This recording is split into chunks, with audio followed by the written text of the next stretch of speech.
Canada পৃথিবীর বুকে যে দেশটির তিন দিকেই ঘিরে আছে বিশাল এবং সুন্দর সুন্দর অনেক আইল্যান্ড। পুরো দেশটিকে ছেয়ে আছে সুন্দর প্রকৃতি ও বিশাল বিশাল পাহাড়, এবং শহরগুলো উন্নত স্থাপত্যের জন্য সারা বিশ্বের কাছে অন্যতম। প্রাকৃতিক এই অপরূপ দেশটিকে নিয়ে অনেকের মনের ভিতরে স্বপ্ন লালিত আছে। জীবনে যদি কখনো সুযোগ হয় তবে একবার হলো কানাডা দেশটিকে স্বচোখে দেখার আকাঙ্ক্ষা। শান্ত, সুন্দর, দুর্নীতিমুক্ত, ঝামেলাহীন স্বর্গরাজ্য এই কানাডার প্রাকৃতিক সৌন্দর্য, আইন শৃঙ্খলা, শিক্ষা ব্যবস্থা, চিকিৎসা সেবা, বিশাল বিশাল পাহাড়, অগণিত সমুদ্র সৈকত, তুষারপাত, বরফের মাঝে খেলা, পর্যটকদের নিয়ে সুবিধা অসুবিধার তথ্য, সমস্ত কিছু নিয়ে তথ্য থাকছে আমার আজকের এই ভিডিওতে। এবং আরও থাকছে ভিডিওর শেষের দিকে কানাডার নাইট লাইফ, রাতের নারীদের রঙিন জীবন ও কানাডার এক অদ্ভুত আশ্চর্যজনক সত্য ঘটনার আলোচনা। ভিডিওটি না টেনে নিখুঁতভাবে দেখুন কানাডার সকল তথ্য জানার জন্য। আর অবশ্যই আমার চ্যানেলটিকে সাবস্ক্রাইব করবেন, লাইক শেয়ার করবেন, পাশে থাকবেন। তাহলে চলুন আজকে আমরা চলে যাই, ঘুরে ফিরে দেখে আসি কানাডাকে।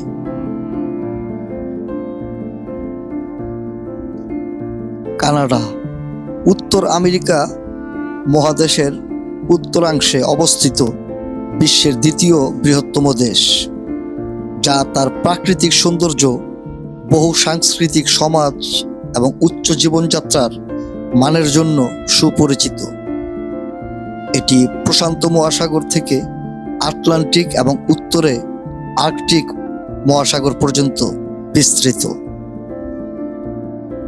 দেশটির আয়তন প্রায় 9.98 মিলিয়ন বর্গ কিলোমিটার। দেশটির সীমান্ত, এর একমাত্র স্থল সীমান্ত রয়েছে মার্কিন যুক্তরাষ্ট্রের সাথে, যা পৃথিবীর দীর্ঘতম স্থল সীমান্ত। দেশটি 10টি প্রদেশ এবং 3টি অঞ্চলে বিভক্ত। রাজধানী অটোয়া।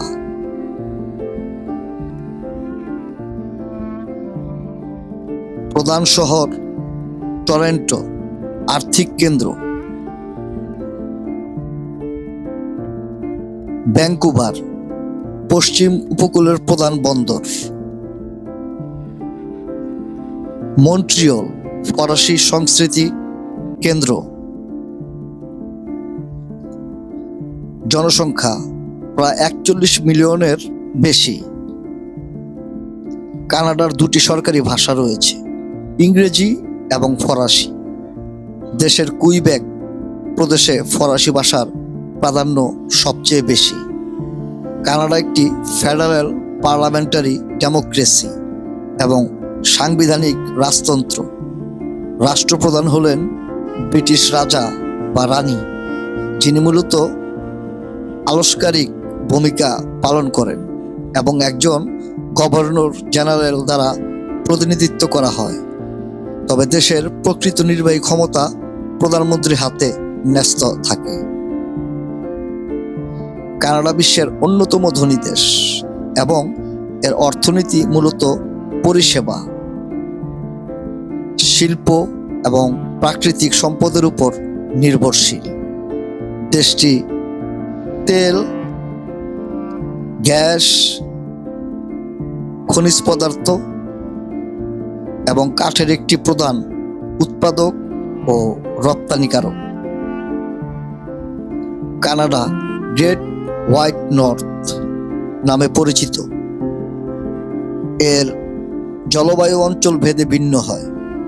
দক্ষিণাঞ্চলীয় শহরগুলোতে গ্রীষ্মকাল উষ্ণ হলেও শীতকাল অত্যন্ত ঠান্ডা ও বরফাবৃত হয়। বহু সংস্কৃতির দেশ হিসেবে কানাডায় সারা বিশ্বের মানুষ বসবাস করেন। কানাডার স্থানীয় ঐতিহ্যবাহী খাবারের মধ্যে পুটিন এবং ম্যাপল সিরাপ খুবই জনপ্রিয়। আইস হকি দেশটির সবচেয়ে জনপ্রিয় খেলা হলেও তাদের জাতীয় খেলা ল্যাক্রোস। 2026 সালের পূর্বাভাস অনুযায়ী কানাডার জিডিপি প্রায় 2.51 ট্রিলিয়ন মার্কিন ডলার এবং এর মাথাপিছু আয় প্রায় 60.305 মার্কিন ডলার। কানাডার সরকারি মুদ্রা হলো কানাডিয়ান ডলার CAD, যার বিনিময় মূল্য বর্তমানে প্রায় 0.72 মার্কিন ডলারের কাছাকাছি উঠানামা করে। কানাডার শীত মানেই বরফে ঢাকা এক সাদা রূপকথার রাজ্য। নভেম্বর থেকে মার্চ এপ্রিল পর্যন্ত চলা এই মৌসুমে তাপমাত্রা প্রায় হিমাঙ্কের নিচে নেমে যায়। বিশেষ করে জানুয়ারি ও ফেব্রুয়ারিতে তীব্র তুষারপাত আর বরফের চাদরে ঢেকে যায় পুরো দেশ। এই দীর্ঘ তুষারময় ঋতু নিয়ে রয়েছে নানান রোমাঞ্চকর গল্প, লোকগাথা ও বাস্তব জীবনের অভিজ্ঞতা। কানাডার স্থানীয় আদিবাসী এবং লোক সংস্কৃতিতে শীতকাল একটি শক্তিশালী চরিত্র হিসেবে উপস্থিত।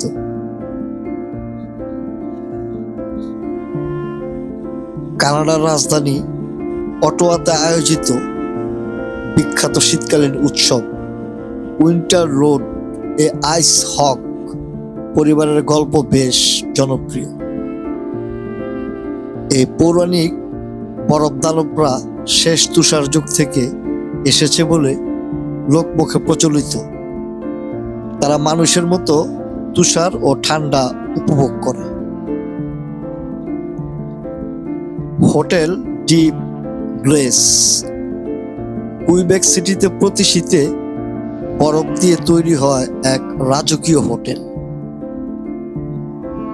বরফের তৈরি খাট, টেবিল আর ভাস্কর্য নিয়ে এটি যেন সত্যিকারের কোনো রূপকথার বরফের দুর্গ। নিউ ফাউন্ডল্যান্ডের সেন্ট জোন্স এবং কুইবেকের সাগেনে শহরকে কানাডার সবচেয়ে তুষারপ্রবণ এলাকা বলা হয়, যেখানে প্রতি বছর গড়ে প্রায় 350 সেন্টিমিটার পর্যন্ত বরফ জমে। উত্তর পশ্চিম অঞ্চলের স্নেক এলাকায় 1948 সালের ফেব্রুয়ারিতে -63°C তাপমাত্রা রেকর্ড করা হয়েছিল, যা মঙ্গলের গড় তাপমাত্রার চেয়েও ঠান্ডা। কানাডিয়ানরা শীতকে শুধু কষ্ট হিসেবে না দেখে বরং তাকে আপন করে নেয় নানা রকম আনন্দে। শীতকালে অটোয়ার রিডো খাল জমে প্রায় 8 কিলোমিটার দীর্ঘ বরফের রাস্তায় পরিণত হয়, যা বিশ্ববিখ্যাত। মানুষ তখন বরফের উপর স্কেটিং করে কর্মস্থলে বা স্কুলে যায়। তুষারপাত শুরু হতেই শুরু হয় স্নো শোয়িং, বরফে হাঁটার বিশেষ জুতো, স্কিইং, স্লেডিং এবং বরফের মাছ ধরার উৎসব। নতুন অভিবাসীদের মতে রাতের বেলা যখন রাস্তায় আলোগুলোর নিচে তুষার পড়তে থাকে তখন চারপাশের শব্দ ম্লান হয়ে যায়। চারিদিকের এই অদ্ভুত নীরবতা ও স্নিগ্ধতা এক জাদুকরী পরিবেশ তৈরি করে। এই তুষারপাত কেবল প্রকৃতির এক রূপ নয়, এটি কানাডার অর্থনীতির চালিকা শক্তি এবং তাদের সংস্কৃতির অবিচ্ছেদ্য অংশ। বিশ্বের দীর্ঘতম উপকূল রেখার অধিকারী কানাডায় মহাসাগরীয় উপকূল থেকে শুরু করে মনোরম হ্রদ পর্যন্ত বৈচিত্র্যময় সব সমুদ্র সৈকত রয়েছে। এর মধ্যে অন্টারিওর ওয়াসাগা বিচ বিশ্বের দীর্ঘতম মিঠা পানির সৈকত। ব্রিটিশ কলম্বিয়ার লং বিচ সার্ফিং এর জন্য বিখ্যাত এবং প্রিন্স এডওয়ার্ড আইল্যান্ডের কেভেন্ডিশ বিচ তার লাল পানির জন্য সুপরিচিত। ওয়াসাগা বিচ অন্টারিও হ্রদের তীরে অবস্থিত 14 কিলোমিটার দীর্ঘ এই সৈকতটি বিশ্বের দীর্ঘতম মিঠা পানির সৈকত। পরিবার নিয়ে সাঁতার কাটা এবং গ্রীষ্মকালীন ছুটির জন্য এটি অত্যন্ত জনপ্রিয়। লং বিচ ভ্যাঙ্কুভার দ্বীপের প্যাসিফিক রিম ন্যাশনাল পার্ক রিজার্ভে অবস্থিত। প্রশান্ত মহাসাগরের উত্তাল ঢেউ এবং ঝড়ের সময় সমুদ্রের রূপ দেখার জন্য এটি অ্যাডভেঞ্চার প্রিয় পর্যটকদের কাছে সেরা। পার্লি বিচ আটলান্টিক উপকূলে অবস্থিত এই সৈকতটি কানাডার উষ্ণতম সমুদ্র সৈকতগুলোর একটি। অগভীর পানি এবং চমৎকার বালুচরের কারণে সাঁতার কাটার জন্য এটি আদর্শ। Cavendish beach Prince Edward island national পার্কে অবস্থিত এই সৈকতটি তার চমৎকার লাল বেলে পাথরের খাড়া পাড় এবং নরম বালিয়ারির জন্য পরিচিত। কিট সিলানো বিচ ভ্যাঙ্কুভার শহরের কেন্দ্রস্থলের কাছে অবস্থিত প্রাণবন্ত এই সৈকতটি স্থানীয় বাসিন্দা ও পর্যটকদের সান বাথিং, বিচ ভলিবল এবং সাঁতারের জন্য দারুণ প্রিয়। কানাডায় সৈকত ভ্রমণের সেরা সময় সাধারণত গ্রীষ্মকাল, জুন থেকে আগস্ট মাসের মধ্যে, যখন আবহাওয়া সবচেয়ে উষ্ণ থাকে এবং পানিতে নামা আরামদায়ক হয়। কানাডার শহরের ভিতরের যাতায়াত ব্যবস্থা অত্যন্ত আধুনিক, সুসংগঠিত এবং নির্ভরযোগ্য। প্রতিটি শহরের পাবলিক ট্রানজিট সিস্টেমগুলো সাধারণত বাস, সাবওয়ে, লাইট রেল, এলআরটি এবং ট্রাম বা স্ট্রিট কার এই মাধ্যমগুলোর সমন্বয়ে কাজ করে। কানাডার ছোট বড় সব শহরেই বাস হলো প্রধান গণপরিবহন। কানাডার চিকিৎসা ব্যবস্থা সাধারণত মেডিকেয়ার নামে পরিচিত, একটি সার্বজনীন ও সরকার নিয়ন্ত্রিত ব্যবস্থা যা করের অর্থের মাধ্যমে পরিচালিত হয়। নাগরিক এবং স্থায়ী বাসিন্দারা চিকিৎসাগতভাবে প্রয়োজনীয় হাসপাতালের চিকিৎসা ও ডাক্তার দেখানো কোনো সরাসরি ফি ছাড়াই পেয়ে থাকে। কানাডার প্রতিটি নাগরিক এবং স্থায়ী বাসিন্দা সরকারি স্বাস্থ্য বীমার আওতায় পড়েন। সেবা নেওয়ার জন্য সরকারের পক্ষ থেকে বাসিন্দাদের একটি হেলথ কার্ড দেওয়া হয়। হাসপাতাল বা ক্লিনিকে এই কার্ডটি দেখালে নিখরচায় সেবা পাওয়া যায়। কানাডার শিক্ষা ব্যবস্থা মূলত প্রাদেশিক সরকার দ্বারা পরিচালিত ও নিয়ন্ত্রিত হয়। প্রাথমিক 1ম থেকে 6ষ্ঠ গ্রেড এবং মাধ্যমিক 7ম থেকে 12তম গ্রেড স্তর মিলিয়ে 12 বছরের বাধ্যতামূলক শিক্ষা সম্পূর্ণ করতে হয়। এরপর উচ্চশিক্ষার জন্য রয়েছে বিশ্বমানের বিশ্ববিদ্যালয় ও কলেজ। তাত্ত্বিক জ্ঞান ও গবেষণামূলক ডিগ্রির জন্য কানাডার বিশ্ববিদ্যালয়গুলো যেমন ইউনিভার্সিটি অফ টরন্টো বিশ্বজুড়ে সমাদৃত। এখানে স্নাতক, ব্যাচেলর্স, স্নাতকোত্তর, মাস্টার্স এবং ডক্টরাল পিএইচডি প্রোগ্রাম অফার করা হয়। প্র্যাকটিক্যাল বা হাতে কলমে কারিগরি শিক্ষা, diploma, certificate, post graduate diploma, দেওয়ার জন্য এগুলো সেরা। কর্মমুখী শিক্ষার উপর বেশি জোর দেওয়া হয়, যা শিক্ষার্থীদের দ্রুত চাকরির বাজারে প্রবেশ করতে সাহায্য করে। কানাডার কোনো কেন্দ্রীয় বা ফেডারেল শিক্ষা মন্ত্রণালয় নেই। প্রতিটি প্রদেশ তাদের নিজস্ব স্থানীয় সংস্কৃতি ও নিয়ম অনুযায়ী পাঠ্যক্রম নির্ধারণ করেন। কানাডা ইংরেজি এবং ফরাসি উভয় ভাষাতেই পড়াশোনার ব্যাপক সুযোগ রয়েছে। কানাডার নারীরা সাধারণত উচ্চমান সম্পন্ন জীবনযাপন করেন, যেখানে লিঙ্গ সমতা, কর্মক্ষেত্রে স্বাধীনতা এবং সামাজিক সুরক্ষার উপর বিশেষ জোর দেওয়া হয়। কর্মজীবী নারীদের অংশগ্রহণ প্রায় 85% এবং আইনিভাবে নারীদের সমান অধিকার ও সুরক্ষা নিশ্চিত করা হয়েছে। কর্মক্ষেত্রে বৈষম্য রোধে রয়েছে কঠোর আইন। পাশাপাশি মাতৃত্বকালীন ছুটির চমৎকার সুবিধাও রয়েছে। কানাডার অর্থনীতিতে নারীরা অত্যন্ত সক্রিয়। সরকারি ও বেসরকারি উভয় ক্ষেত্রেই নারীরা শীর্ষ পদে নেতৃত্ব দিচ্ছেন। দেশটিতে সমকাজে সমমূল্য বা পে ইকুইটি নিশ্চিত করার জন্য আইনি কাঠামো রয়েছে। দেশটির রাজনীতি ও প্রশাসনে নারীদের অংশগ্রহণও লক্ষণীয়।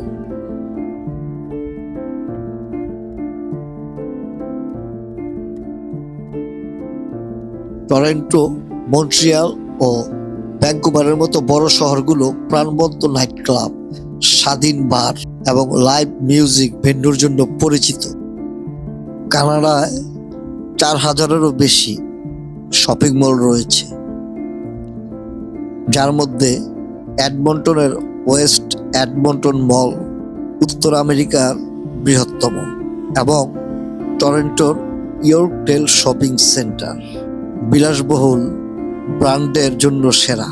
সবচেয়ে উল্লেখযোগ্য, এই মলগুলো কেবল কেনাকাটার স্থান নয়, এগুলোতে রয়েছে indoor theme park, cinema hall এবং বিশ্বমানের ডাইনিংয়ের সুবিধা। কানাডায় প্রায় 3742-টিরও বেশি আবদ্ধ মল ও প্লাজা রয়েছে। এগুলোতে স্থানীয় ব্র্যান্ড থেকে শুরু করে গুচি, প্রাডা এর মতো আন্তর্জাতিক বিলাসবহুল ব্র্যান্ডের দোকানও থাকে। কানাডায় প্রবাসীদের জন্য কাজের মূল সুবিধাগুলোর মধ্যে রয়েছে আন্তর্জাতিক মানের ন্যূনতম বেতন, আইনগত কাজের স্বাধীনতা, বিনামূল্যে স্বাস্থ্যসেবা, অবসরকালীন পেনশন এবং সহজে স্থায়ী বাসিন্দা পিআর হওয়ার সুযোগ। প্রবাসীদের জন্য কানাডার চাকরির বাজারের প্রধান সুবিধাসমূহ: কানাডার প্রতিটি প্রদেশের নিজস্ব ন্যূনতম মজুরি আইন রয়েছে। আইন অনুযায়ী সকল কর্মী অভিজ্ঞতা ও কাজের ধরন ভেদে নির্দিষ্ট হারে ঘন্টা প্রতি বেতন পান। এছাড়া নির্দিষ্ট সময়ের অতিরিক্ত কাজ, ওভারটাইম করলে বাড়তি মজুরি পাওয়ার আইনি অধিকার থাকে। প্রবাসীরা যদি ওপেন ওয়ার্ক পারমিট পান, তবে তারা কানাডার যে কোনো নিয়োগকর্তার অধীনে নিজের পছন্দের পেশায় কাজ করতে পারেন। নির্দিষ্ট কোনো কোম্পানিতে চুক্তিবদ্ধ থাকার বাধ্যবাধকতা থাকে না, যা কাজের স্বাধীনতা নিশ্চিত করে। কানাডায় কাজের অন্যতম সেরা সুবিধা হলো সামাজিক নিরাপত্তা। এর আওতায় রয়েছে চাকরি চলে গেলে, অসুস্থ হলে কিংবা মাতৃত্বকালীন ছুটিতে সরকার নির্দিষ্ট হারে আর্থিক সহায়তা দেয়। ওয়ার্ক পারমিটধারীরা কানাডার সরকারি স্বাস্থ্যসেবা কার্ড যেমন MSP ও HIP পেতে পারেন, যার মাধ্যমে বিনামূল্যে বা নামমাত্র মূল্যে উন্নত চিকিৎসা পাওয়া যায়। স্থায়ী বসবাসের পিআর সহজ পথ: কানাডায় বৈধভাবে কাজ করলে খুব সহজেই স্থায়ী বাসিন্দা বা পিআর পার্মানেন্ট রেসিডেন্সি পাওয়া যায়। কানাডিয়ান এক্সপেরিয়েন্সে ক্লাস CEC এবং বিভিন্ন প্রভিন্সিয়াল নমিনি প্রোগ্রামের PNP মাধ্যমে কাজের অভিজ্ঞতা সম্পূর্ণ দক্ষ প্রবাসীরা স্থায়ীভাবে বসবাসের সুযোগ পান। দীর্ঘমেয়াদী পেনশন সুবিধা: কানাডা পেনশন প্ল্যান CPP এর মাধ্যমে অবসর গ্রহণের পর আর্থিকভাবে সুরক্ষিত থাকার ব্যবস্থা রয়েছে। কানাডা তার প্রাকৃতিক সৌন্দর্য এবং বৈচিত্র্যময় সংস্কৃতির পাশাপাশি বিভিন্ন বিস্ময়কর এবং অদ্ভুত ঘটনার জন্য বিশ্বজুড়ে পরিচিত। দেশটির চমকপ্রদ ও অদ্ভুত কিছু ঘটনা। কানাডায় প্রায় 2,20,00,000 বেশি হ্রদ রয়েছে, যা পৃথিবীর বাকি সব দেশের মোট হ্রদের সংখ্যার চেয়েও বেশি। মজার বিষয় হলো, যদি এসব হ্রদের জায়গাটি বাদ দেওয়া হয়, তবে আয়তনের দিক থেকে কানাডা বিশ্বের দ্বিতীয় বৃহত্তম দেশ হিসেবে নিজের অবস্থান হারাবে। দেশটির উপকূল রেখার দৈর্ঘ্য প্রায় 2,02,080 কিলোমিটার, যা বিশ্বের দীর্ঘতম। আপনি যদি প্রতিদিন 10 কিলোমিটার করে হাঁটেন, তবে পুরো উপকূল ঘুরে দেখতে আপনার 66 বছর সময় লেগে যাবে। কানাডার বিভিন্ন শহরে বেশ মজার ও অদ্ভুত নামের রাস্তা রয়েছে, যেমন দিস ওয়ে, দ্যাট ওয়ে, এই রাস্তা, ওই রাস্তা। এমনকি নামকরণে ব্যর্থ হয়ে কোনো কোনো রাস্তার নাম দেওয়া হয়েছে নো নেম রোড। অবশ্যই আমার চ্যানেলটিকে সাবস্ক্রাইব করবেন, লাইক শেয়ার করবেন। ধৈর্য ধরে ভিডিওটি দেখার জন্য সবাইকে ধন্যবাদ। আজকের মতো কানাডা থেকে বিদায় নিচ্ছি। সবাই ভালো থাকবেন। আসসালামু আলাইকুম।